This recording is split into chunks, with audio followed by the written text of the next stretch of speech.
Entonces, Andreina, no sé si Gibriol y yo estamos anclados Sí, como oradores. Ah, porque yo veo a Rosa.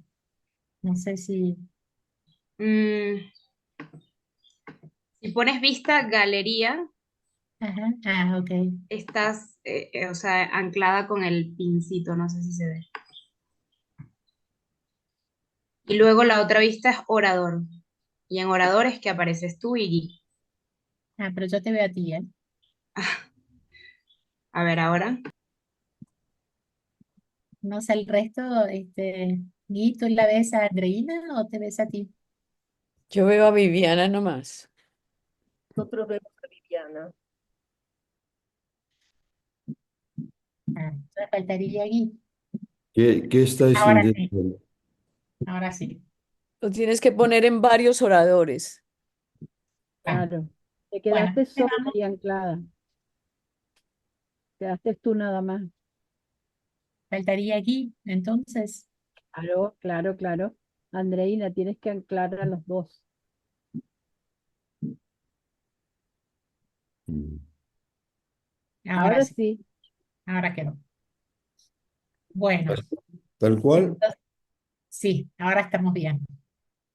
Entonces, bueno, vamos a dar inicio al conversatorio de hoy, con el cual aspiramos a introducirnos en el tema que abordaremos el próximo seminario 2025 del espacio de investigación en criminología y violencias, que como ustedes saben, venimos trabajando ya desde hace 4 años y nuestro trabajo se ha organizado de la siguiente manera. Durante el primer semestre del año profundizamos las lecturas y digamos, las investigaciones, los avances sobre el tema.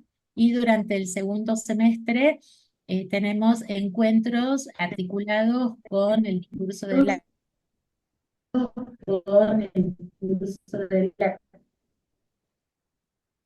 Se entrecorta. A ver, Tienes tu micro cerrado, Vivian, ahora. no, no, lo tenía abierto, se ve que se cerró. Ahí está. Claro. Bueno, entonces, ahora se escucha bien. ¿Sí? Les comentaba entonces que nuestra aspiración con el encuentro de hoy con Gibriol es empezar a introducirnos en el tema de nuestro próximo seminario del 2025, que tendrá lugar durante el primer semestre y que nos convoca bajo el título de ¿Qué dice el psicoanálisis sobre el odio? Entonces, a propósito de este gran tema, realmente valoramos mucho y reconocemos mucho las conceptualizaciones y los trabajos que nuestro invitado de hoy, Gibriol, en su trayectoria ha recorrido en relación a este tema. Y entonces lo hemos invitado con mucho entusiasmo y con mucha expectativa para conversar con nosotros y empezar a delinear las líneas con las cuales profundizaremos el trabajo siguiente. Bueno, creo que la gran mayoría conoce a Gibriol. Gibriol es analista, miembro de la escuela, tiene su práctica en París y en Barcelona, y bueno, tiene una gran trayectoria en distintas funciones y hoy por hoy es el presidente de la Eurofederación de Psicoanálisis. Eh, Así que bueno, te agradecemos mucho, Gui, que hayas hecho un espacio y además sabemos que en París es bastante tarde, entonces nos sentimos muy honrados de que podamos trabajar hoy contigo y que bueno, hayas tenido la generosidad de compartirnos tus reflexiones y tus avances sobre este tema. Les pedimos a todos, por favor, conservar los micrófonos cerrados. Ya luego de la exposición habrá un tiempo para la dialéctica de las preguntas y comentarios, pero mientras tanto cierren los micrófonos. Y también pedimos no grabar, ¿no? Que no se grabe y que no se difunda este trabajo que haremos hoy. En su momento ya lo publicaremos por algún canal, bueno, que consideraremos oportunamente, ¿sí? Así que bueno, sin más preámbulos, Gui, te damos la palabra. Muy bienvenido al lunes. Muchas gracias, Viviana, por la invitación y sabéis que siempre es un placer para mí compartir el trabajo con vosotros de todos esos lugares hispanohablantes que me gusta mucho recorrer también. Entonces, he dado como título El odio no es dialéctico. Hoy vamos a introducir algunos también autores que trabajamos poco en el campo freudiano, pero en relación con esta cuestión del odio me parecen importantes. Decía en mi argumento que tanto Freud como Lacan subrayaron que lo que constituye el factor unificador de las masas es el amor, pero añadía que no debemos olvidar la otra cara de la moneda, el odio. Entonces serán dos grandes partes de mi intervención de hoy. El primero es el odio, amoramiento, Ujú. y el segundo, más, digamos, eso es la actualidad de siempre, pero la actualidad muy fuerte de ahora es, como siempre, el odio y la destrucción del otro, la guerra. Entonces, el odio, amoramiento. Podemos partir de esta carta de Marguerite Duras, que escribe al que ama mientras espera ella a su amante. Y dice, escribe eso. Es temblando de deseo por él como lo amo a usted. Ella entiende que aquel al que dice amar la puede odiar, por lo mucho que se odia a sí misma por ser arrastrada por un deseo que no consigue limitar. Esa es una carta que escribe a su hombre que está aún en los campos de concentración en el momento que se va a liberar, pero que ella tiene un amante con el cual ella no puede resistir a reunirse. Así funciona el odio en el cual es a mí en ti a quien odio. Lo digo de nuevo, a mí en ti a quien odio. Por lo menos en cuanto a lo que articula con el amor y que hace que Lacan llegue a forjar la palabra odio, amoramiento. Alors, vamos a un poco retomarlo en francés. En francés c'est haine, odio, y amoración, enamoración. En francés el juego de palabras funciona, el doble sentido. Es un neologismo que Lacan inventa a partir de la palabra s'enamorer. S'enamorer es enamorarse. S'enamorer en francés es caer enamorado. Caer enamorado. Entonces, la enamoración en francés es el sentimiento ambivalente de amor mezclado al odio. Pero este odio, lo hemos visto con la frase de Lacan, es el odio también que uno puede situar en el otro. Entonces, odio versus amor. Para Freud, el abordaje del odio no es completamente superponible a la cuestión del amor. El odio en Freud pasa por una segregación primera que permite que se constituya el yo, rechazando fuera de sí los objetos malos. Esta parte segregada, Freud la concibe como algo ajeno al sí mismo, proyectado al exterior, pero siempre listo en función de las contingencias de los encuentros a retornar, volviendo a poner el odio en primer plano. Se calibra la extensión a las luchas infinitas que libran los hombres desde siempre. Entonces, ¿qué es lo que empuja al hombre a expresar, a actuar su odio? ¿Por qué se repite? ¿Cómo la pulsión de muerte dirigida hacia el sujeto mismo se encuentra implicada en este vuelco hacia el otro marcado por una extraneidad, otra palabra fuerte en relación con la cuestión del odio, por una extraneidad que suscita el odio. El odio y la agresividad. Lo que debemos hacer con Lacan es distinguir el odio de la agresividad, la cual, la agresividad, orienta hacia la rivalidad, los celos, la envidia, la violencia.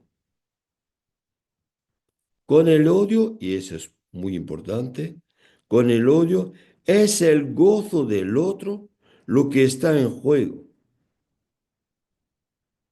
Y se encuentra eso siempre, esta cuestión se encuentra siempre en la raíz del racismo. Es decir, en el rechazo radical de la modalidad de goce del otro mayúsculo, pero encarnado en pequeños otros, marcados por el rasgo distintivo de la pequeña diferencia. Eso es lo que hace verdaderamente la marca del racismo.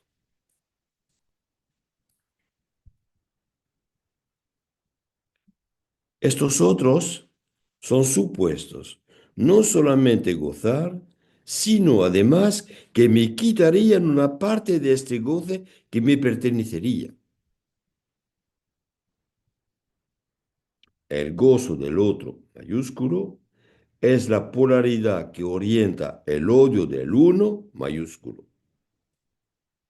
Yo odio en el goce del otro lo que podría encontrarse en él como parte de mí. Es así que podemos afirmar que el odio no es dialéctico y que las pasiones están desligadas de la verdad. Eso es en un libro de Marcus Andrés Viera que se llama La ética de la pasión, que era un libro publicado, no sé si está publicado en castellano, después de su tesis en París 8. El otro del amor es el de los celos, de la cólera. En cuanto al otro del odio, Lacan introduce la escritura de un otro que en francés autre se escribe A-U-T-R-E. Mais aquí para marcar la diferencia de este goce del otro, Lacan lo escribe con un H mayúscula. Entonces lo escribe H-A-U-T-R-E. Eso es para singularizar el otro del odio.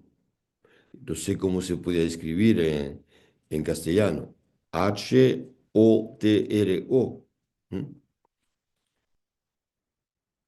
Eso, este otro con un H mayúscula, es en relación con el uno. Y lo que quiere subrayar Lacan es que ese otro, con un H mayúsculo, se presenta ya como un otro ajeno, extranjero, enigmático en cuanto al modo de goza que se le atribuye. Eso es fundamental. Enigmático en cuanto al modo de goce que se le atribuye. En los confines del odio amoronamiento y del odio del otro diferente pueden juntarse en las discordias que marcan los colores. Eso evoca el acto a Stendhal y a su novela Rojo y Negro. Me parece que también deberías leer esta novela, porque verdaderamente aquí se nota cómo el amor y el odio acaba para destruir todos los amores y también conduce el héroe de la novela de Stendhal a la muerte por denuncia de dos mujeres que lo habían tan amado y que él había también tan amado. Pero aquí vemos que es otra cosa que los celos. Es verdaderamente la vuelta del amor en el odio, hasta la muerte.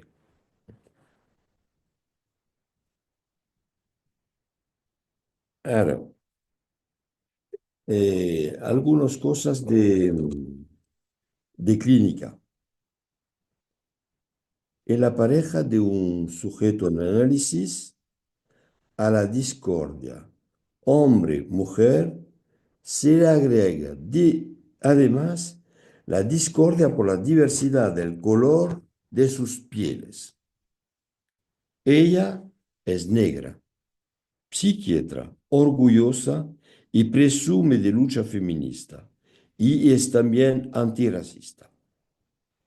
Él es blanco, profesor de filosofía, es él que es mi paciente, se siente incómodo en el conflicto.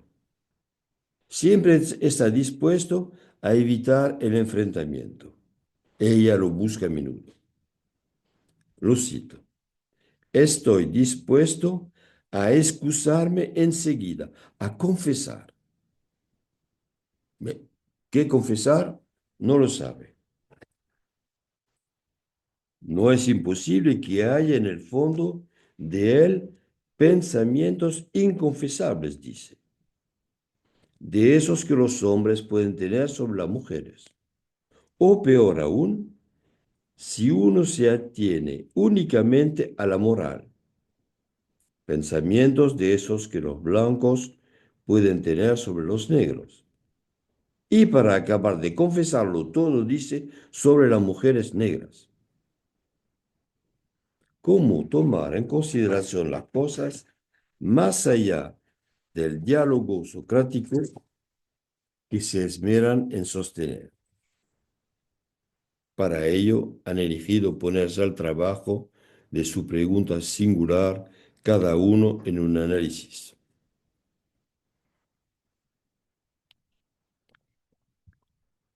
Segunda situación. No todo es odio ni amor.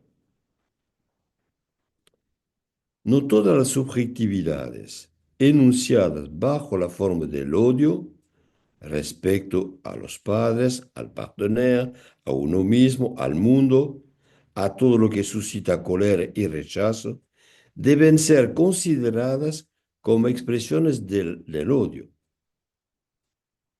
Menos aún bajo el sintagma lacaniano de, como lo hemos dicho ya, odio-amoramiento.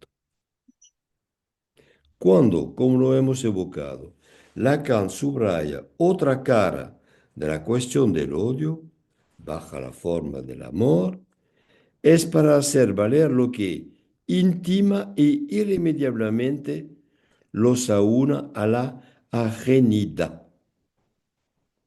Y aquí es muy importante, es la ajenidad que anuda a dos partenaires.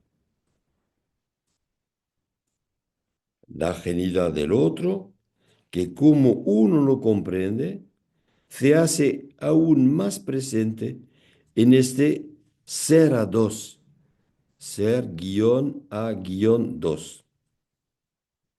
Un ser a dos que reúne a dos seres en movimiento y que deben concordar sus ajenidades.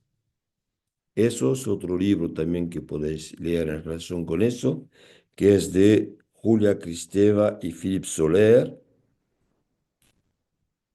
del casamiento considerado como una de las bellas artes. Es un libro particularmente de bellas artes, de cómo uno no se puede entender con otro en una pareja, pero que no renuncia. Estos dos seres en la pareja hablan, se hablan, y aunque no sean sin malentendidos los propios del lenguaje, es la única vía posible para que continúe y se renueve el coloquio singular de un hombre y de una mujer. Es allí, en este coloquio único, donde se agazapa la discordia. Es casi paradójico, pero se podría sostener que la discordia está ahí para que se hablen. Puede ser una paradoja, pero si lo pensamos bien, viene bien la discordia para hablarse. Para que el hablarse entre un hombre y una mujer tenga algún interés del lado de avivar el deseo y de renovar el amor. El amor no es una vez para siempre.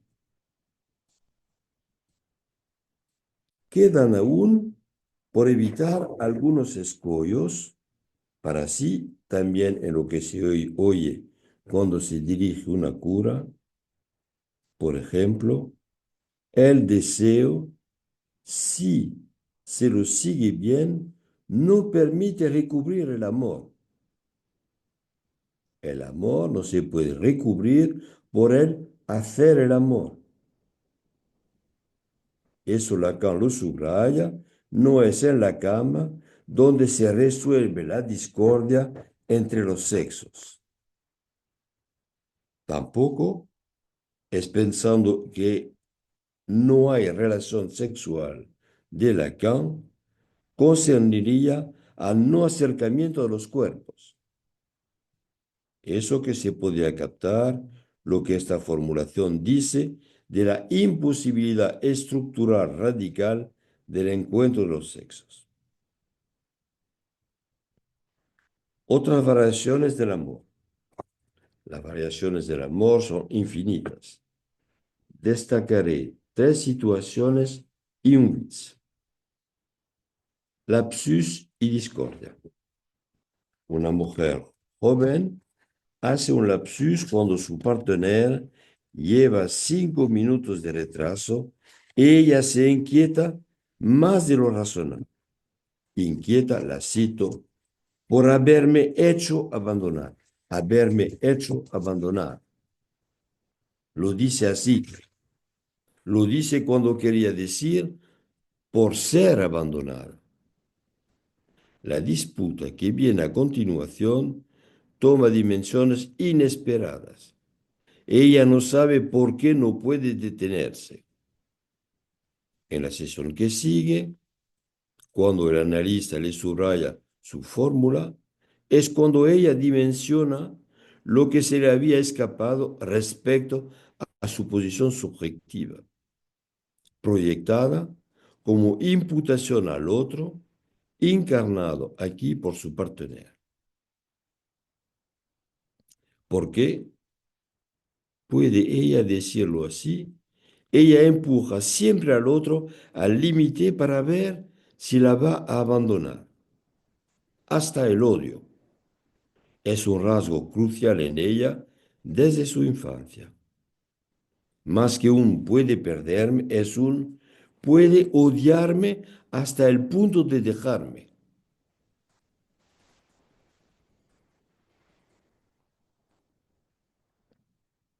Otra situación, nada que perder.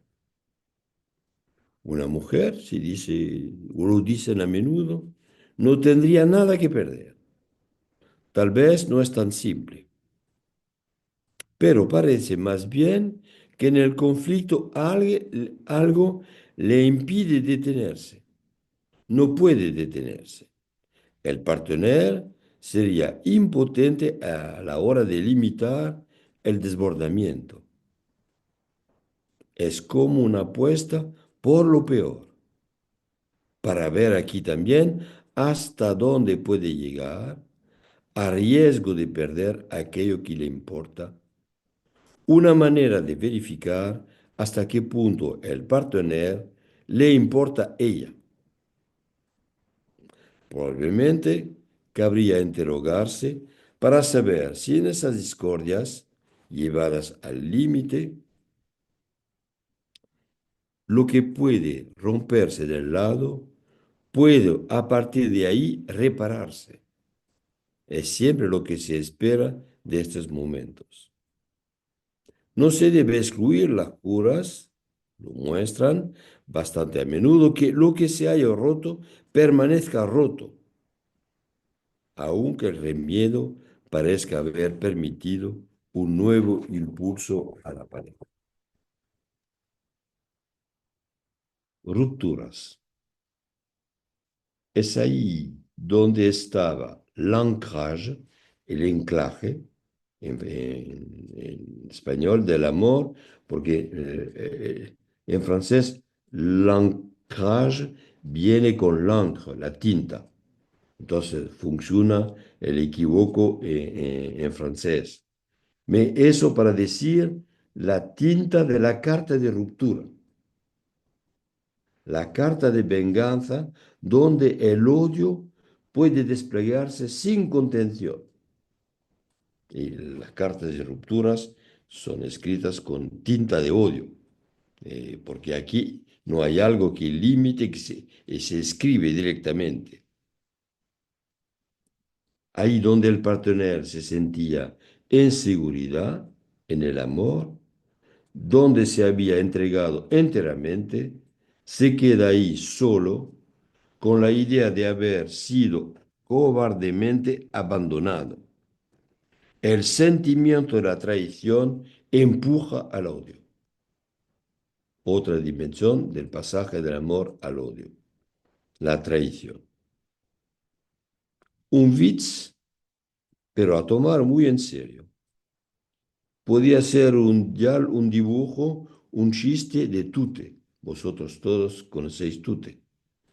El chiste sería el siguiente. Ella, te digo que no me pasa nada y tú, tan tranquilo, haces como si no me pasara nada. Él suele mostrarse torpe en el mejor de los casos. En el mejor de los casos, se queda perplejo, pero verdaderamente está atrapado aquí en una trampa imposible. Si volvemos a Julia Kristeva y Philippe Solers, él dice eso. El hombre y la mujer son extranjeros el uno al otro.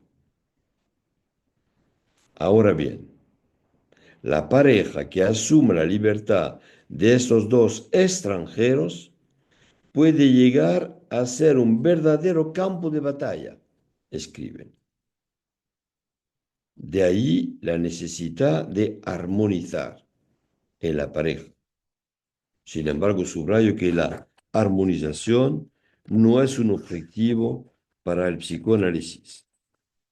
El psicoanálisis apunta a que cada uno encuentra el camino de su deseo, incluido en su relación renovada con el otro sexo. Por eso, el camino es largo y no está exento de las trampas del amor, de los celos y, y algunas veces también, como acabamos de verlo, del odio. Eso sería la primera parte. Otro y destrucción, la guerra. El guerrero moderno no escapa a la regla definida por Georges Dumézil, que es un historiano y antropólogo francés. Y ¿cómo se dice? Cuando topes y malheur de la guerra. ¿Cómo se podría decir, Viviana? El, como el mal, ¿no? Como, Malos encuentros y malheur, me parece que es eso, como el mal, ¿no? Como voilà, los daños. del guerrero. Ese es el título. No sé si tampoco eso si está traducido en español, pero es un texto A fundamental. buscar. Ajá. En este libro, Georges Dumézil dice lo siguiente: nadie hace la guerra por sí mismo, siempre la hace por cuenta de otro. Más bien podríamos decir del otro, con un no mayúsculo. Ahí donde se cree único, solo es, de hecho, un instrumento de lo colectivo. Esta es una manera de plantear la cuestión de la alteridad y de las identidades en tiempo de guerra. Primer subcapítulo es el odio visceral del otro. La causa de la guerra siempre puede parecer fútil, pero no lo es. La causa está en lo que no está dicho, en el sobreentendido movido por un odio visceral del otro. De alguna manera, en una guerra se dice lo que está presentable al otro, pero no se dice lo que no está dicho, precisamente. En medio de los sobresaltos violentos que agrietan los países de Europa y del mundo y amenazan su unión, y a los que responden en ecolíneas de fractura que recorren el mundo. Camilo Ramírez, un colega de la ECF, en su libro Odio y pulsión de muerte en el siglo XXI, aísla una manifestación del hombre, que precisamente es el odio. Un odio que a principios también de este siglo se extiende, lo domina y alguna vez lo supera. ¿Cómo el odio puede, se pregunta, constituir para un sujeto un nuevo horizonte de sentido? Es una cuestión muy fuerte que nos concierne a todos, particularmente en este momento, con el riesgo de una otra guerra mundial. Preciso que el libro de Camilo Ramírez se está traduciendo y va a aparecer en los meses, o semanas o meses que siguen en una editorial de Bogotá. Entonces lo podréis leer, también será una referencia muy importante para vosotros. Los hombres se movilizan para encontrar una paz a la cual dicen que aspiran. Sin embargo, no cesan de estar en guerra, pues ese odio del otro, de los otros, parece tener su morada en cada uno de ellos. Es una paradoja que el psicoanálisis, desde Freud, luego con Lacan, ha esclarecido, planteando la prevalencia de la pulsión de muerte y la pregnancia de este otro primordial, este rival, a cuya destrucción hubo que renunciar al dar el primer paso hacia la civilización. No obstante, con o sin psicoanálisis, los hombres no quieren saber nada de lo que hubieran podido o debido aprender de su pasado y se precipitan en cuanto las circunstancias del mundo ofrecen la posibilidad a designar al que supuestamente encarna el mal. Es desde siempre y aún hoy el judío y aún más también hoy el migrante, cual que sea la razón de su desplazamiento. Eso es un punto también que nos caracteriza hoy. Invocamos muy a menudo el retorno de lo religioso. Eso nos sitúa hoy en día en la dimensión del pecado original asumido. Tampoco no la conversión, no la conversión freudiana, sino la conversión a una religión, sino por el contrario, sigue la extrema violencia a la que conduce la radicalización de la relación con la religión. Es un aspecto también que Camilo Ramírez desarrolla con mucha precisión. En particular, muestra cómo se reconfiguran las nuevas segregaciones que justificarían los repliegues identitarios y los éxitos de los populismos. Más que ser sus iniciadores, los líderes son el producto del auge de los partidos políticos de los extremos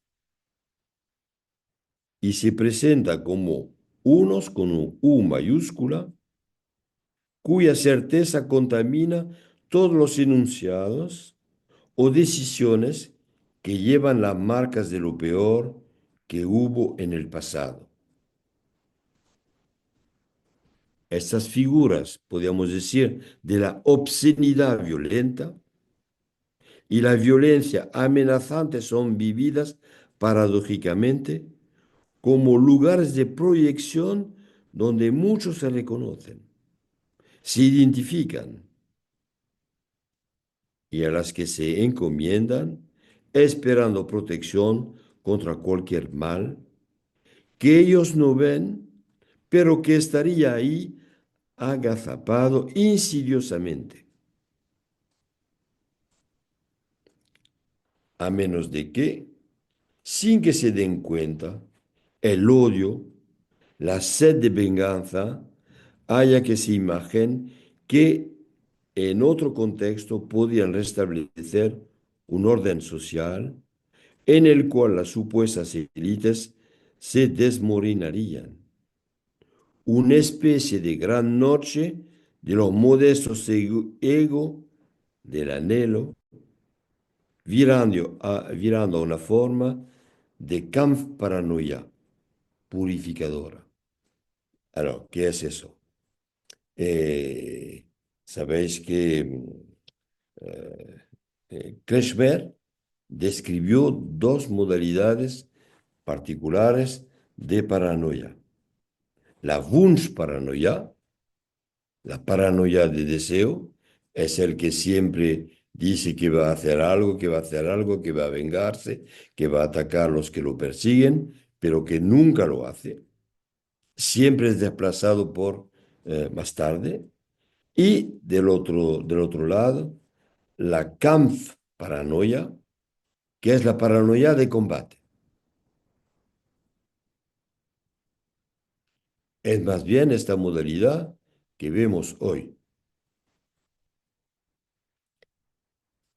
Ahora vamos a hablar del fármacos y del fármacos moderno. Empezamos por un diálogo corto, hijo-madre, que fue recientemente grabado Él es ruso y está movilizado en Ucrania. El hijo.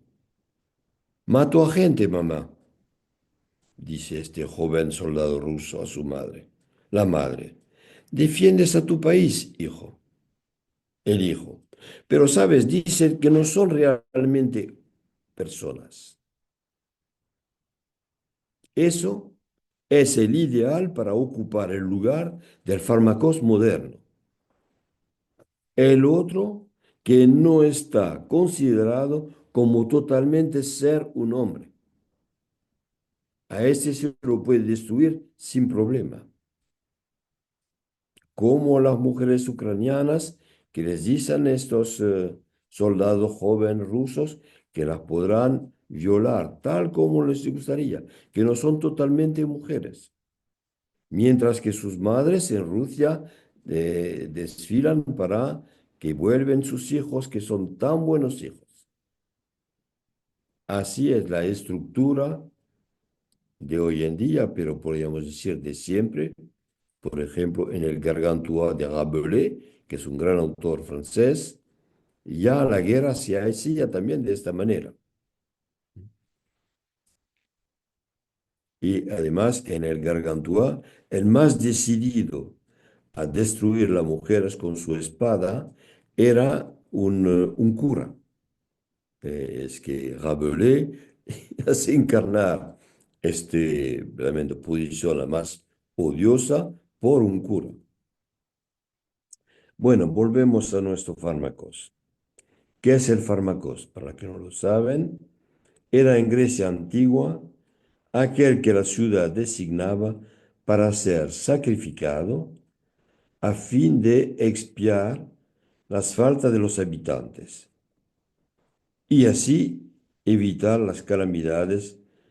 que las calamidades no cayeron sobre ella. El fármacos podía ser también un animal, pero con frecuencia era una persona. Una persona en sí inocente, aunque a menudo marginada por la sociedad. Esta noción se une con la del chivo expiatorio hebreo en la función de desplazamiento de la falta sobre un otro, sobre una víctima expiatoria, donde el sacrificio supone tratar el mal que amenaza el grupo. Hoy en día, la estigmatización de ciertas categorías de la población, de religiosos, de la etnicidad, eternizan bajo diferentes formas este fármaco. Ahora vamos a hablar de un otro autor francés, René Girard, Girard, que es también un filósofo y antropólogo francés. Y él también, como Lacan, trata de la rivalidad, pero él, René Girard, habla en su texto La violencia y lo sagrado, habla de la rivalidad mimética y en espejo. Este autor ha trabajado particularmente la relación de los humanos entre ellos y con el mundo, desarrollando su concepto, como lo decía, de deseo mimético, uno queriendo el objeto que ambiciona el otro. Y también la segunda cosa que él desarrolla es la rivalidad mimética con su doble monstruoso. Es una palabra de René Girard, su doble monstruoso. Doble monstruoso a destruir. Para este autor es ante todo en el eje imaginario donde el sujeto se experimenta. Reconocéis aquí Lacan también, y Freud igualmente. no es en la triangulación con la madre, ni en la rivalidad edípica con el padre. Se separa de Freud, encontrándose más cercano a Lacan y de su noción de Lacan de conocimiento paranoico del mundo. Lacan sitúa desde muy temprano una verdadera, lo cito, captación por la imagen del otro, que hace que es en el otro donde el sujeto se experimenta en primer término. Eso lo encontraréis en el texto acerca de la causalidad psíquica en los escritos 1, página 171. Es lo que, en los complejos familiares, aisló bajo la forma de complejo de intrusión. La experiencia que vive un sujeto en el tiempo primitivo, donde conoce semejantes, y dicho de otra manera, añade Lacan, cuando se entera que tiene hermanos. Es aquí donde se sitúa la instauración del rival y del odio que puede suscitar. Lacan no sitúa los celos infantiles como una rivalidad vital, por ejemplo, del Displeasure Child, sino como una identificación. En relación con el otro, siempre le queda al sujeto, constata Lacan, este odio celoso que él llama jalouissance. Así, de nuevo aquí una contracción. Jalouissance, podríamos decir, celos goce.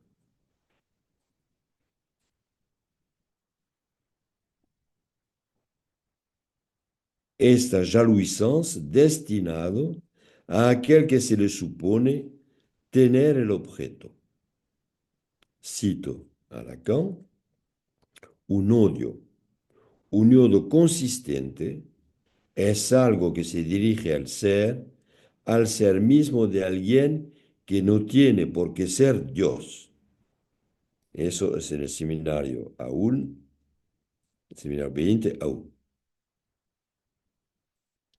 También la agresividad que se libra de toda relación con el otro, incluso si es una relación de ayuda, tiene su punto de partida en esa alienación originaria que funda la relación del sujeto al mundo. Es lo que nuestro autor, René Girard, va a describir sobre el mecanismo victimario.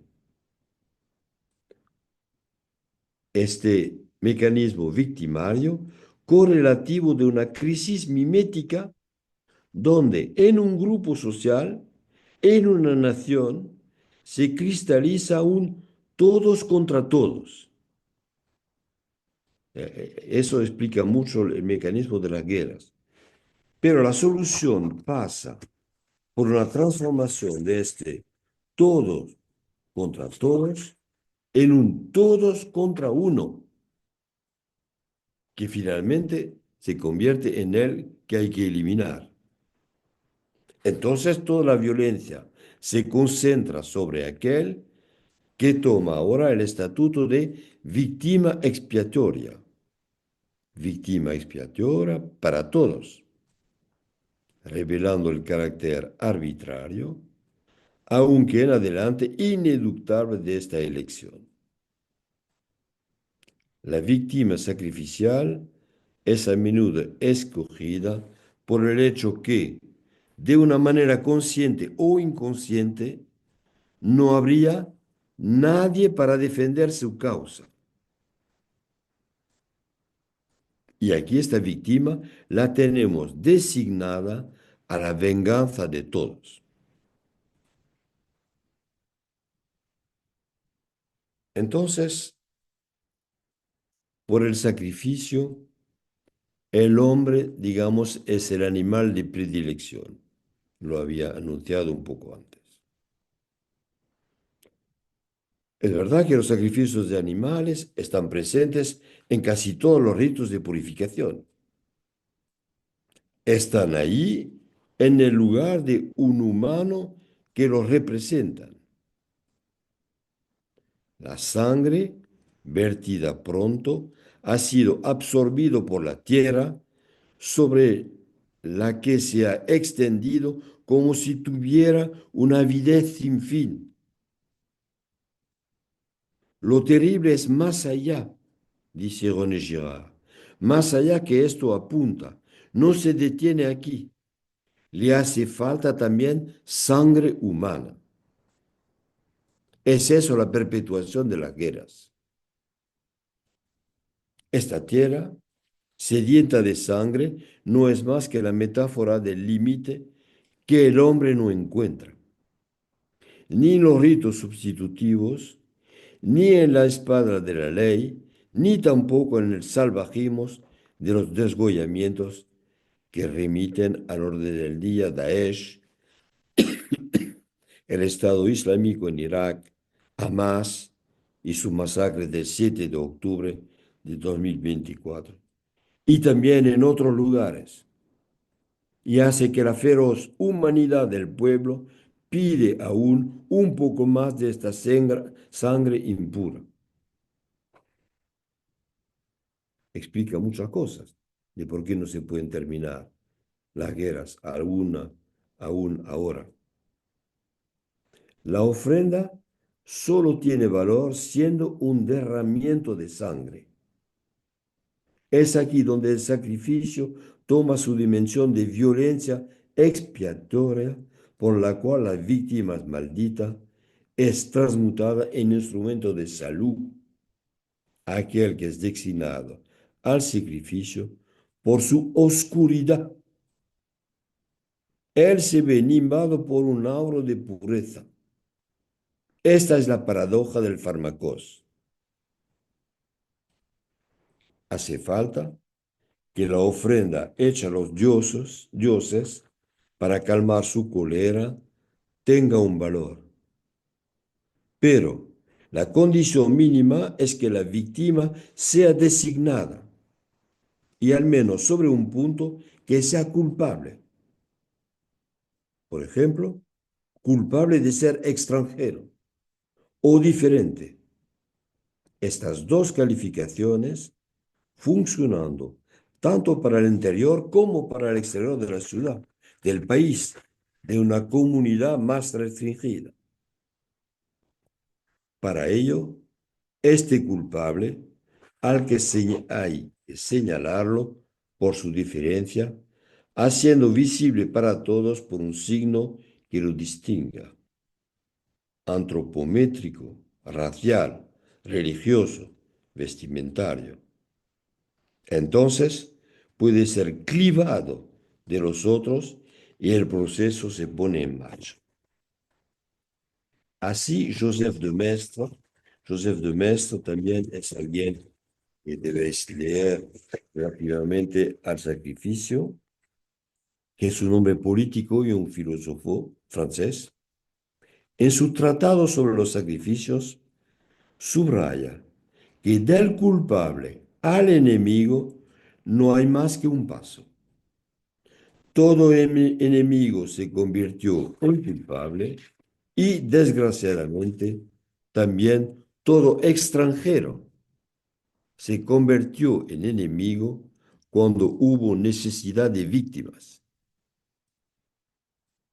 Para que los hombres vivan, hay que sacrificar siempre a otros, a los dioses, en esta cruel avidez que desde siempre les es supuesta. Entonces, ahora vamos a acabar con el sacrificio a los dioses oscuros.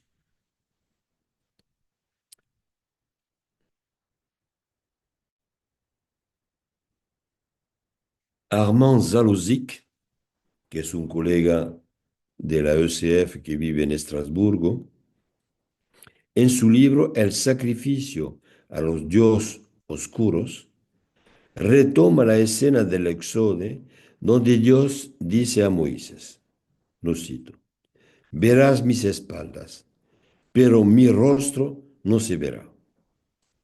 Comenta esta escena subrayando que Dios se presenta al que lo interroga con doble cara, bifasa. Hemos empezado por eso, odio, amor, bifasa. Por un lado, la del saber posible, y del otro lado, cito a Armand Sarusic, una cara oscura donde la oscuridad no estaría solo reducida por el saber, por mucha luz que hubiera.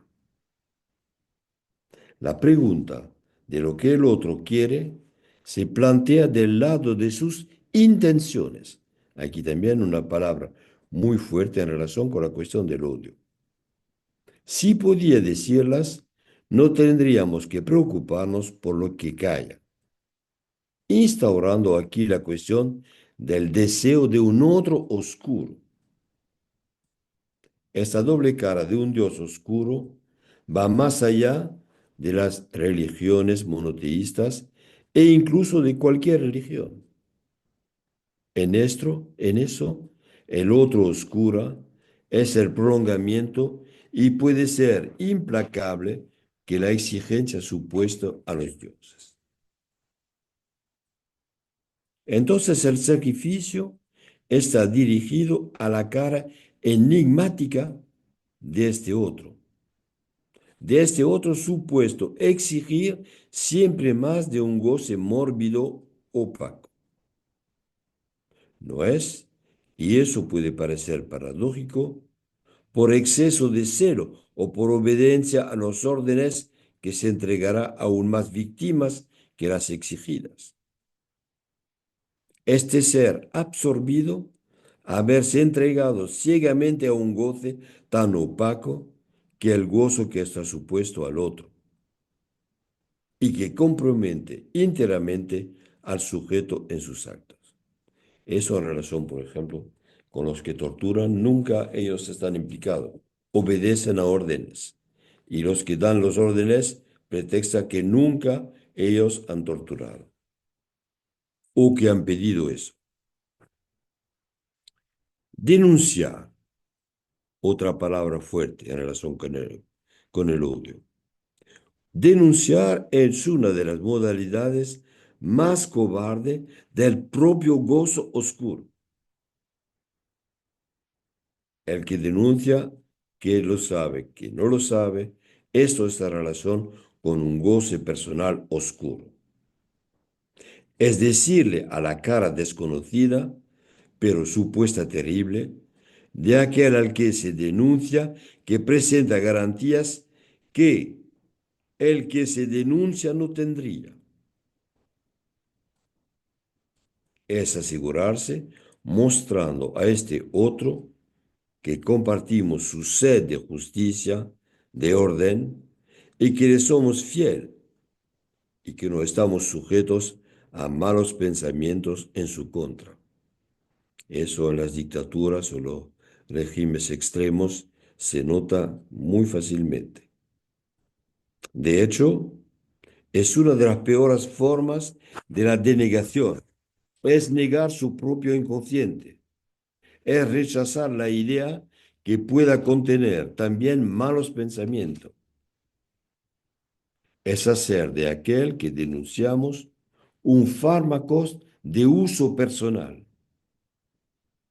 Y sobre esta pendiente, cómo detenerse cuando este negro goce pide uno a un otro.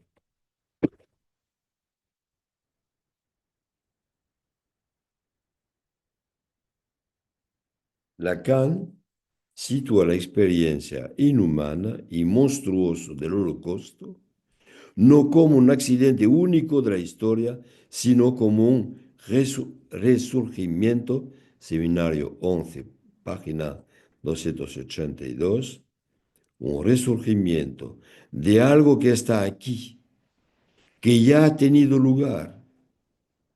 La única novedad del Holocausto es su forma sistemática en un proyecto técnico-científico llevado a una dimensión industrial.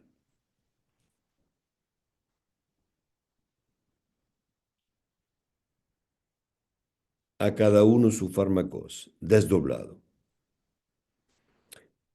Puede que vayamos a afirmar demasiado rápido que es el ascenso de lo religioso el que induce todos los cambios propios de nuestra época, ya lo he dicho antes, pero vuelvo a decir porque al contrario, parece ser más bien su debilidad la que siembra la semilla de una relación con una práctica religiosa que supone menos el proselitismo del mensaje de paz y amor que aquel de la eliminación del otro diferente.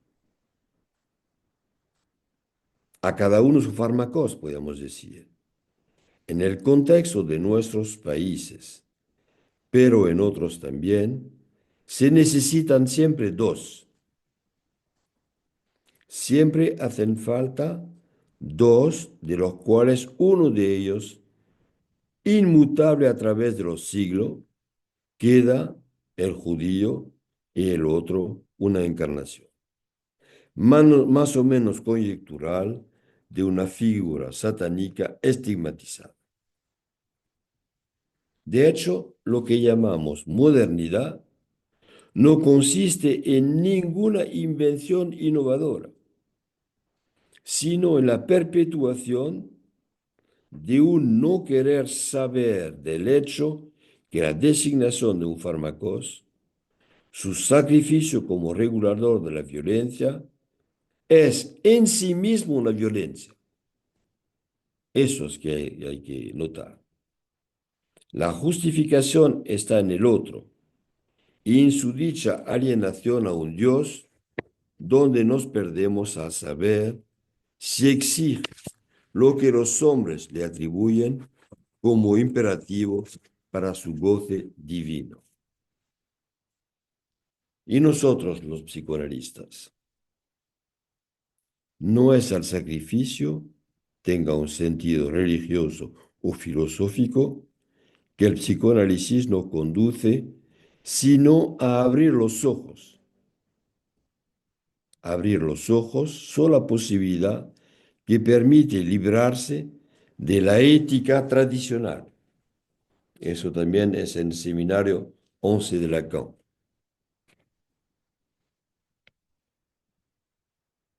El desempeño de Lacan por el resurgimiento que sitúa en el centro de la repetición, reorientada sobre la atracción inexorable y la fascinación por la víctima, concierne también al psicoanalista, al menos aquel que no quiere mirar hacia otro lado. Por otra parte, sabemos claramente que no somos poseedores de ninguna verdad. Nunca debemos precipitarnos en sacar conclusiones, sino tomarnos el tiempo de reflexionar, de intentar ver lo que está en juego sin apartar la mirada.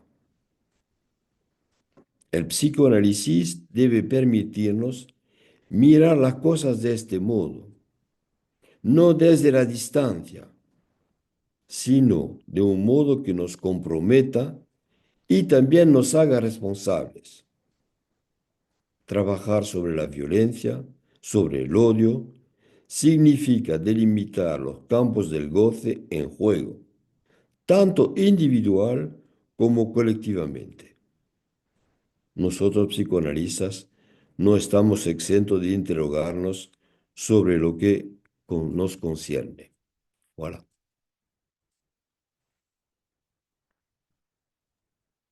Bueno, aplaudo yo, pero verdaderamente, Gui, muchísimas gracias. Este, bueno, ha sido una exposición verdaderamente para pensar muchísimas cosas. Eh, fui tomando algunas notas. No sé si, Andreina, mientras voy hablando, podemos integrar Sí. este, a los miembros del espacio.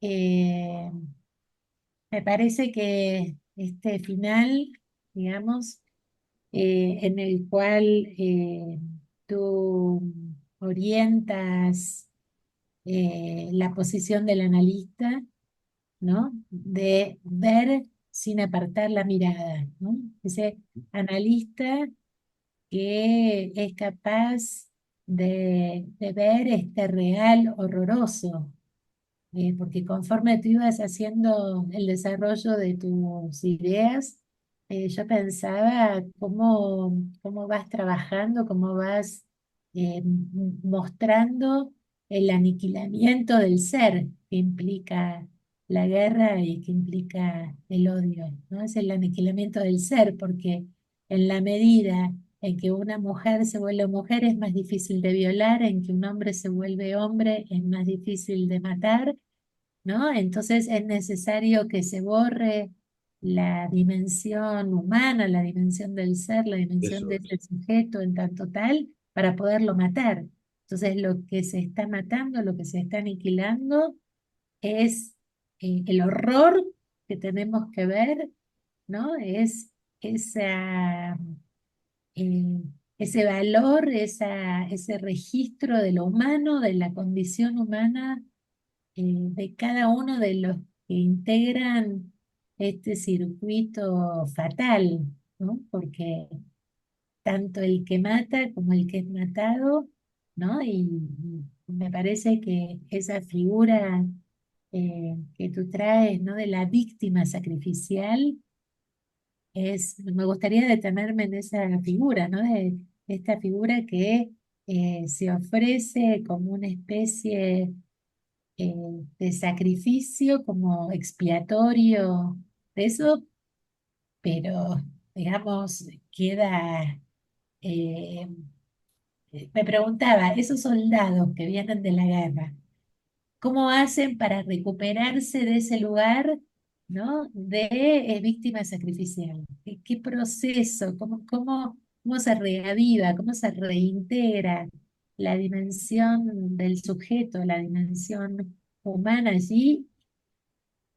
¿Cuán difícil es despegarse de eso, ¿no? Tal vez se Pero necesita, la paradoja, el punto muy importante, es sí, que la víctima expiatoria debe encarnar algo de la pureza que después se transforma, no es tan puro, se presenta como tan puro que es culpable. Y claro, entonces aquí se la hace verdaderamente expiatoria de todos. claro, Es aquí que puede verdaderamente sostener su función.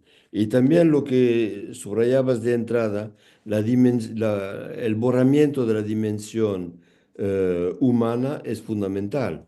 Este corto diálogo entre la madre y el hijo, verdaderamente en tres líneas se entiende todo. Eh, Nos dicen que no son totalmente humanos.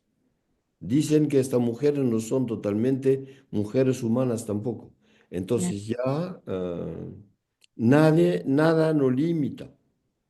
Si incluso el entrenamiento con los otros les puede llevar a matar o a violar, eh, a partir del momento o está deshumanizada, el límite salta y no es más nada que limita esta cosa.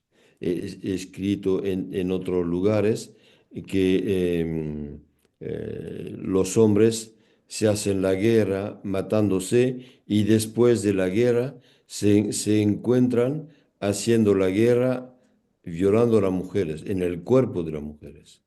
Eso es algo que vemos aún ahora, no es de las guerras de antes. Se hacen la guerra incluso destruyendo la matriz. Eso se ve en actos de guerra, por ejemplo, de guerra. No son, son actos durante la guerra, no son actos precisamente de guerra. Pero en My Lai, en Vietnam, lo que destruían eran los vientres de las mujeres embarazadas. Siempre van a la raíz del mundo humano, que es aquí que intentan destruir. Son cosas terribles. pero funciona de esta manera. Los buen chicos, ¿eh? Como dicen, ¿no? Sí, me ¿Cómo parece mi que hijo ha podido hacer eso? Un tan buen chico. Sí, eso es lo más gráfico, ¿no? Lo más evidente, destruir el vientre de las mujeres embarazadas, ¿no? Es el acto máximo de destrucción de la vida, y de la vida, ¿no? hasta, como decía, la matriz del mundo. La matriz. ¿Mm? Es Ujú, aquí que se renova el mundo de alguna manera, ¿no? ujú, ujú. Veo que hay... Y hay manos levantadas. Está José Juan y está Beatriz. Adelante, Pepe. Bueno, alzo primero la mano a Beatriz, no sé Ah, perdón. si no, No, pero tranquilo. Sigue sí. tú y después yo sigo. Bueno, pues muchas gracias, Gui, por la conferencia. Realmente pues, nos dejas muchos puntos para ir investigando a lo largo del año y bueno, me parecía muy revelador esto que trabajabas sobre la víctima sacrificial y bueno, primero que nada, me recordó una novela que ha sido bastante famosa en los últimos tiempos, que se llama Cadáver Exquisito, ¿Cómo se llama? donde Cadáver Exquisito Ah, es de una escritora argentina que se llama Agustina Basterrica, me envías donde, la referencia, por favor. sí, y ahí vemos cómo, bueno, es un futuro distópico donde la humanidad se queda sin poder consumir ni plantas ni animales y empiezan a consumir humanos. Pero la cuestión es que hay una operación sobre el lenguaje para decir justamente quiénes son los no humanos o los menos humanos. Esos son los consumibles. Y entonces, bueno, o sea, creo que queda muy claro en esto que nos expones, ¿no? Y en cuanto a la cuestión de la víctima, me preguntaba por este tema del odio de sí, ¿no? De donde justamente, no sé, hay sujetos que tal vez tienen, bueno, por una posición melancólica o por alguna cuestión de gozo, una tendencia, ¿no? Como a ocupar el lugar de la víctima. Entonces, bueno, ahí, ¿cómo sería esta cuestión del odio de sí, ¿no? Es mi pregunta. Sí, eso, eh, incluso si tomamos la primera parte de mi exposición, eh, finalmente puede pasar en una pareja, te odio. ¿Qué quiere decir te odio? Odio en ti tu manera de gozar de mí. Es así la cuestión, no es, como diría, un sentimiento dirigido al otro, sino lo que me viene de ti en mí. Sería ese mecanismo. Es un poco complejo, pero verdaderamente eso hay que pensarlo. Si lo pensamos, podía limitar muchas peleas, muchos malos encuentros. Pero cuando el odio ha salido, ha salido. Y eso cuando es al nivel de un Estado o de extremistas, vemos lo que pasa. El odio del otro es verdaderamente, lo hay que destruir, sí, lo que hay que destruir, discúlpame. Destruir porque en el cuerpo del otro hay todos gusanos, todo. Hay que ver cómo se habla del cuerpo del enemigo. Había hecho una conferencia, me parece, en México sobre el En cuerpo el del enemigo. claustro. Hola. Y huele mal, todo es realmente todo un desecho, peor que un desecho. En un desecho se puede recuperar algo. En el cuerpo del enemigo no, todo es odioso. No, no sé si una palabra existe, odioso. Sí, claro. Sí. Ahora, Beatriz. el odio en ti, tu manera de gozar de mí, es una enunciación que también elude el hacerse cargo del dejarse gozar o del goce propio en, en lo que le retorna en odio, ¿verdad? Voilà. Sí, sí, es poner también lo que uno no sabe de su propia manera de gozar en el otro. Exactamente, Realmente odio en ti el goce que tengo en mí y te lo digo, te odio para no odiarme. claro, También algunas personas dicen eso, me odio en esas situaciones. claro. Ujú. Beatriz, Bueno, Gui, muchísimas gracias. Realmente si nos dejas una cantidad de temas para pensar para la investigación que vamos a tener el próximo año. Mi pregunta es como un tema que me ha venido rondando y que tal vez aquí vuelve y aparece, que es esa relación odio y violencia. Tú al principio tratabas como decir, hay que pensar el odio, hay que pensar por otro lado la agresividad, la violencia y demás. Sin embargo, mi pregunta es si el odio tiene una tendencia a la violencia, si deriva, una deriva hacia allá, esa. Y la segunda, bueno, aunque sea que me pregunte una o me des alguna pista, porque habría muchas, eh, el acto de Medea, de como mujer que Lacan pone, bueno, la verdadera mujer que Miller vuelve a traer, ¿podría pensarse por el camino del odio? ¿Podríamos encontrar alguna rama por ahí para pensar? Eso no por la cólera, por desprenderse de todo, sino de pronto por un encuentro con un odio constitutivo. Sí, eh,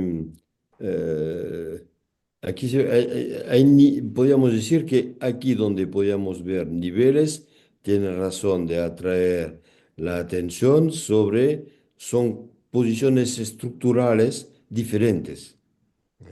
Eso es, por ejemplo, en relación con el odio y la violencia, es que Lacan, él, dice que el odio tiene su estructura propia. Y el odio no es siempre la violencia, pero el odio, cuando se anuda con la violencia, desencadena una violencia sin límite, mm, porque tiene su raíz en el odio. Mm, Podríamos decir que la violencia puede ser la consecuencia del odio en algunas circunstancias, mm, en ujú, algunas circunstancias. El acto de Medea era, si me parece la estructura que propone Lacan, es de privar el padre de lo que gozaba, de sus hijos.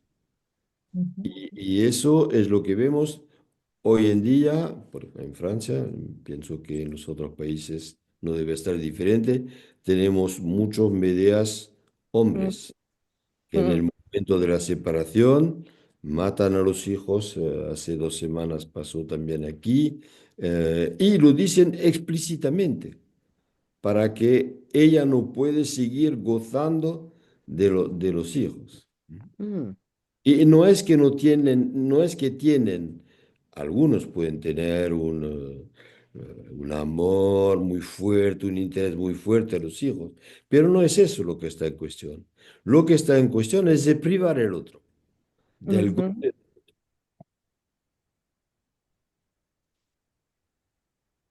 ujú. Ay, perdón, Vivi, yo quería decir algo, Adelante, pero no sé cómo levantar la mano, no estoy con el dale, sí, teléfono. adelante. Bueno, muchas gracias, Gui, por tu exposición muy completa que nos da mucha bibliografía también para buscar y trabajar. Y una pregunta que me dejó dando, pensando a ver si, cómo lo podemos pensar, ¿no? Porque esta frase que vos decís, obvio en ti, tu manera de gozar de mí, me recordaba la frase de Lacan del amor, ¿no? Odio en ti más que tú eso que te habita, digamos, ese objeto a. Mm. Pensaba el odio, si en ese punto lo podemos pensar eh, como también, o si se podría pensar dirigido al objeto, a ese objeto que habita en el otro, haciendo este paralelismo con esta definición de Lacan, no sé cómo lo piensa. porque entiendo que el goce está más allá que el objeto A, pero pensaba si también hay un nivel donde se odia el objeto en el otro. Sí, y se odia también los objetos del otro, si hacemos referencia a lo que acabamos de decir en relación con Medea. ¿M? Sin embargo, me parece que hay que verdaderamente tomar esta estructura del odio como algo muy singular. Después se puede desplazar. Se puede desplazar a los objetos, se puede desplazar a un rasgo del partener, se puede desplazar al uno que se supone, a lo que se supone al otro. eh, voilà, pero el odio es algo muy particular, muy singular. Y en ese nivel, ¿sí sería dialectizable? Porque Perdona, entiendo, no he oído. pregunta si en ese nivel habría algo dialectizable. Precisamente no. Eh, No, es es el título no, no, sí sé que es el título, sin duda eso. de mi intervención. Es Es, que cada uno debe poder encontrar una manera de hacer con eso. Y si retomamos Julia Kristeva y ¿cómo se llama? Y su marido, Philippe Soler. Jacqueline, Philippe Philippe Soler. Soler. Philippe Solers, dice que de alguna manera es la mejor condena de una pareja.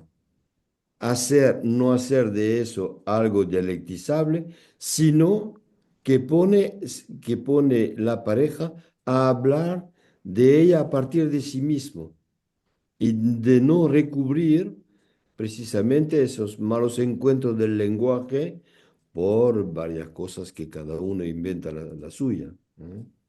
Entonces, tomar en cuenta la cuestión del odio, como tomar en cuenta lo real, cuando lo podemos hacer, es una cosa que empuja a dialogar, pero no hace que es dialéctico. perfecto, perfecto, perfecto. Entiendo, muchas Esa es gracias. la diferencia. De lo que no está dialéctico, empujar a dialogar. Un diálogo que no es dialéctico, re interesante me parece, ¿no? Un diálogo no que no dialectiza. Sí, sí, sí. Excelente. Me evocas las entrevistas de pareja, ¿no? Cuando a veces uno recibe una pareja, ¿no? Y que entonces hablan. Yo a veces me pregunto, ¿qué está sucediendo en este encuentro? Ahora me das como una orientación. Se está hablando de eso indialectizable, pero sin el horizonte de que eso va a resolverse o va a desaparecer o que van a llegar a un buen acuerdo. No, Voilà. El buen acuerdo es lo peor. claro. Ay, Rosa, ¿tú quieres decir algo? Adelante. Estás muteada, ¿eh? Ya vi que estaba muteada. Ok, Ah, agradecer muchísimo, muy interesante todo. Tenemos para material para ir sacando en el seminario que va a comenzar, que ya comenzó a partir de hoy, ¿no? Con esta introducción. Yo me hago una pregunta que tal vez es súper sencilla, pero me da vuelta por la cabeza que no he podido entonces descifrarla bien, ¿no? Si no hay amor sin odio, que eso ya es lo que plantea Lacan con el odio-amoramiento, no hay amor sin odio, ¿verdad? O sea, es una cara y la otra cara. ¿Habría odio sin amor? Entonces, que me hace preguntar si hay un odio puro, puro, y hay un odio que está de alguna manera, si se pudiera decir así en la lógica fálica, es decir, que hay un entrelazamiento amor-odio, de cualquier manera, eso como un arreglo, digamos, un arreglo con ese odio puro. No se desata el odio puro. No sé si me puedo explicar bien, pero la idea, ¿no? Del odio puro que sería pura pulsión de muerte que no pasa por la represión. En cambio, en el odio movimiento habría algo de la represión. Lo digo tomando en cuenta lo de Freud, con los destinos de la pulsión, cuando plantea los dos primeros destinos, que son la vuelta en su contrario, y ahí habla del amor y el odio, ¿no? Y la vuelta contra sí mismo, que también sería lo del odio contra sí mismo. Y después habla de la represión, o sea que en esos dos primeros momentos no habría represión, pero bueno, ya eso es otra discusión, pero esa Ve- idea, ¿no? ¿Ves cuando he pasado de la primera parte a la segunda parte, en el momento en el cual pasaba a la parte de la destrucción del otro? Sí, Me vino un instante en mi pensamiento lo que subrayas tú, pero finalmente también hacer la guerra, destruir a otros, em, pasa también por el amor del otro. Es decir, que aquí llegaremos al punto que subrayaba Freud, es que en la guerra es tú o yo irremediablemente. Ujú. O mueres o muero. Entonces, es una situación particular. Después, también la cuestión del amor y del odio, eso como lo subraya Lacan, es el conocimiento del mundo, cuando uno se encuentra con un otro que tiene, dice él, hermanos, y es el primer paso hacia la civilización. Y la guerra. Finalmente, Freud, en su carta a Einstein, él pensaba que la civilización, el arte, todo eso podía permitir al hombre de superar este odio que tiene en el fondo del otro para por lo menos respetar al otro y hacer la relación posible con él. Entonces, no pienso en relación con tu cuestión que no hay un odio puro. que no Hay, habría un odio, ¿eh? que no Perdón. habría un odio puro, siempre No. estaría de alguna manera relacionado con el amor. Mm. No, es algo que cae en algunas situaciones y aquí se desencadena y no hay límites para bordear esta cuestión del odio. Pero cuando el odio está desencadenado como en las guerras y algunas guerras de hoy, o lo que va a pasar ahora en Siria, porque hoy están todos encantados de haber destituido el tirano, pero lo que viene Pero, después nadie lo sabe. ¿No? mm, Nadie lo sabe. Bueno, tenemos ejemplos, muchos ejemplos. ¿No? No es como en esos países y ahora lo que pasa en un país cuando cae una dictadura. No es que de nuevo hay el amor para todos. Eso también habíamos hablado, eso lo había hecho en Bogotá o Medellín, qué paz después de la guerra. Cómo uno puede retomar sus relaciones con los que han destruido, denunciado a tu familia. Se necesita una vida para salir de eso. mm, Entonces, así ni es. amor ni odio puro. A ver Mm. cómo uno puede hacer con eso y soportar a su propia cuenta. Lo sabemos nosotros también como analistas, de no precipitarnos en atrapar el odio justificado de una víctima que viene a consultarlo.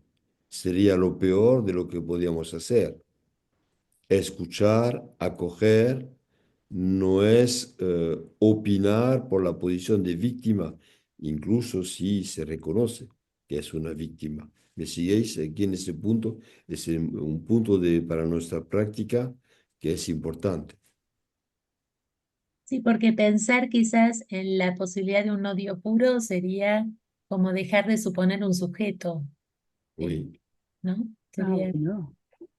o sea, si Hacer siempre suponemos un sujeto, entonces no hay odio puro. No sé si Jimena o Andreina quieran, Sí, adelante. gracias. Quería subrayar este elemento de la tinta que traías de la carta y los tintes de odio, porque pensaba justamente que aludía a la cuestión de la sustancia gozante y cuando esa carta se puede escribir, bueno, ya hay como cierto desplazamiento. Quería preguntarte también, si no sucede a veces que el horror que genera, no solo el goce, pero sino también de pronto el saber en el otro pueda, parecerse de alguna manera fenomenológicamente o de alguna manera al odio. Y con esto que traía Rosa, pensaba en qué tratamiento, pero bueno, creo que es un poco la respuesta que le das a Silvia y a Rosa sobre que no hay dialéctica, sino si acaso un diálogo, o si el tratamiento sería desplazar ese odio, tratar de hacer algo para desplazar ese odio, hacer algo con ese odio que sí se pueda escribir, como traías con el tema de las cartas. Gracias. Cuando hablas de las cartas, hablas de la carta de ruptura de la cual yo he hablado. Ajá. Es que eso es la cuestión del escrito y de lo dicho. Porque una carta de ruptura, cuando tiene algunas palabras marcadas en el papel con la tinta, eso no se para en eso. Por ejemplo, Lacan muy a menudo dice, un escrito es un escrito y no es para leer. Porque cuando se lee, dice, el escrito tiene ya un retraso en relación con la palabra. Por ejemplo, un escritor, cuando escribe algo, cuando uno lee lo que está escrito, ya está pensando en mil otras cosas que no están en el escrito. En la carta de ruptura, lo que está escrito aquí, ya para el que lo lee, ya avanza y dice aún más lo que está en la carta de ruptura. Es por eso que la carta de ruptura tiene la más grande violencia cuando suscita en el que lo lee su propia interpretación del goce del otro. Y entonces redobla el odio hacia el que escribió la carta.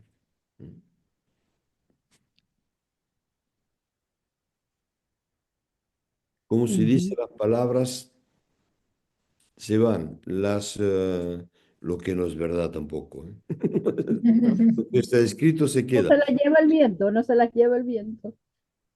No es que lo que está escrito se queda, es que el escrito suscita, ya tiene retraso de la interpretación del que lo va a leer y la imputación que va a devolver a él que escribió la carta.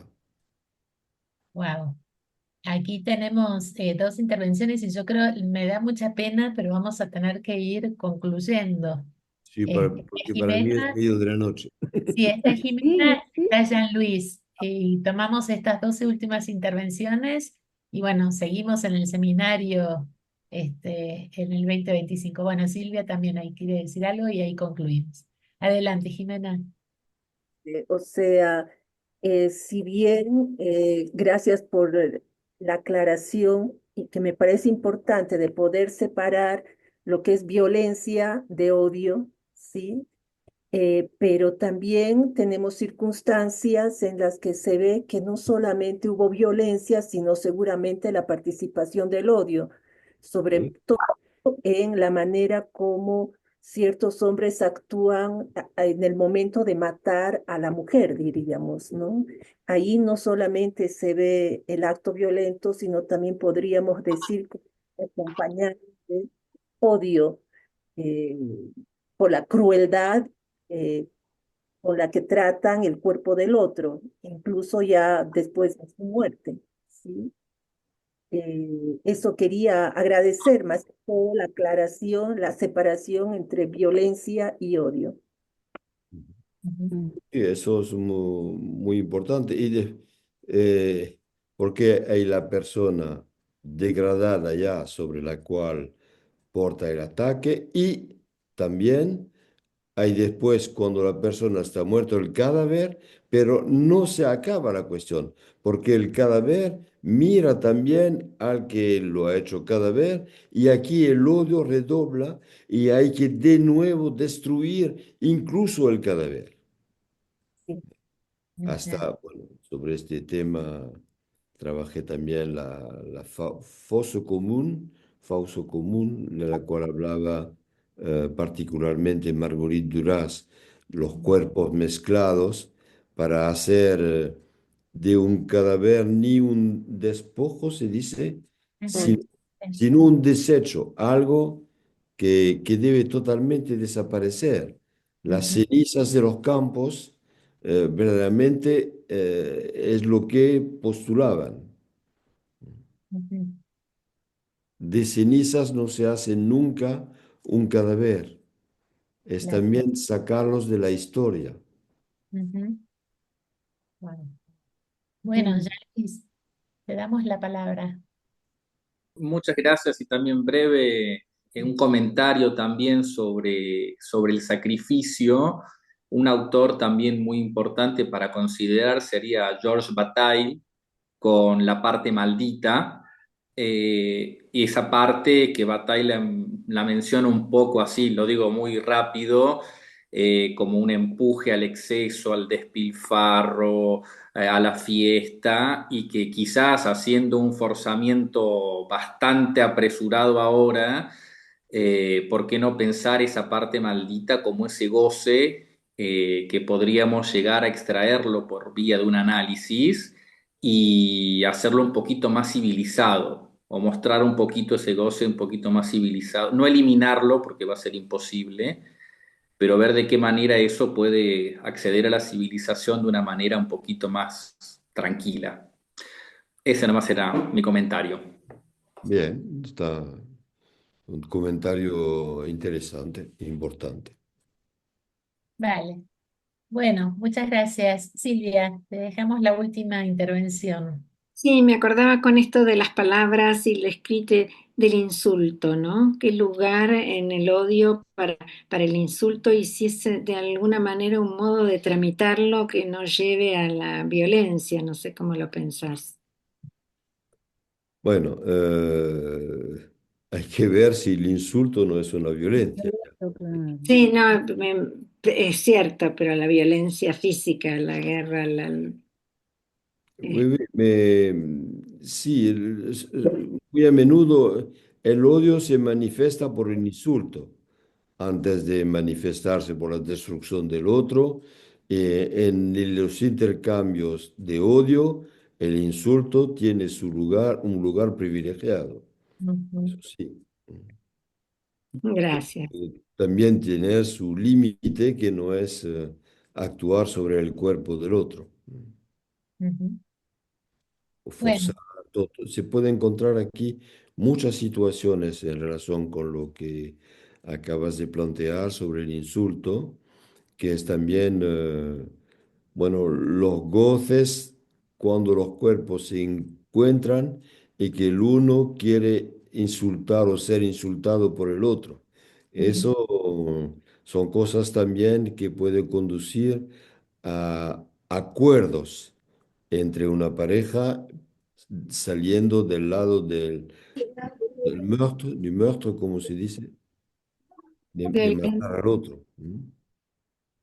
de la muerte, qué Sí. sí, buenísimo. y hay algo también como del reconocimiento de una satisfacción en ese goce, como una erotización del insulto, ¿no? Como que, Oui. Eh, Mm, oui, eso me parece también interesante. Me viene aquí con tu pregunta, Silvia, de diferenciar eso del sadomasoquismo. ujú, Es otra cosa, es algo que no se planea, es algo que puede surgir en un momento y ujú. que hace que incluso si se reproduce, no es un contrato sadomasoquista obligatoriamente, que él tiene su límite precisamente en el contrato entre los dos. El insulto, o habría que ver si se puede hacer un contrato con qué tipo de insultos y qué consecuencias. Pero me parece que el insulto no va de este lado. Ujú. Bueno, maravilloso. ¿Y qué puedo decir? La verdad que vamos a trabajar sobre estos desarrollos, vamos a exprimir con nuestras resonancias las líneas de trabajo a lo largo del año que viene. A lo cual, bueno, primero agradecerte y luego invitar a todos los que se han interesado en este tema, a ver si podemos llegar a esto de ver este tema sin apartar la mirada, ¿no? Me parece que eso también, dedicarnos a estudiar, a hablar de esto, a poner el tema del odio en en nuestro trabajo, tiene algo de eso, ¿no? Algo de poder ver sin apartar la mirada, porque hay que poder soportar estos temas, ¿no? Es más fácil hablar de la comedia del amor o, bueno, en fin, como de temas quizás un poco más livianos, pero este tema, cuando tú traías esta cuestión, ¿no? De la víctima sacrificial, realmente es un real eh, muy oscuro, ¿no? Es un tema que creo que, dado nuestras coordenadas de la época, sí amerita un trabajo de los psicoanalistas aquí. Bueno, yo os deseo un muy buen trabajo y verdaderamente el placer de encontrarnos una vez más en un lugar o en otro con vosotros.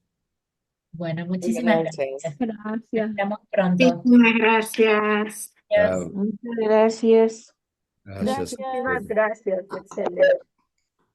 Buenas tardes. Excelente. Muchas gracias. Gracias. Gracias. Gracias.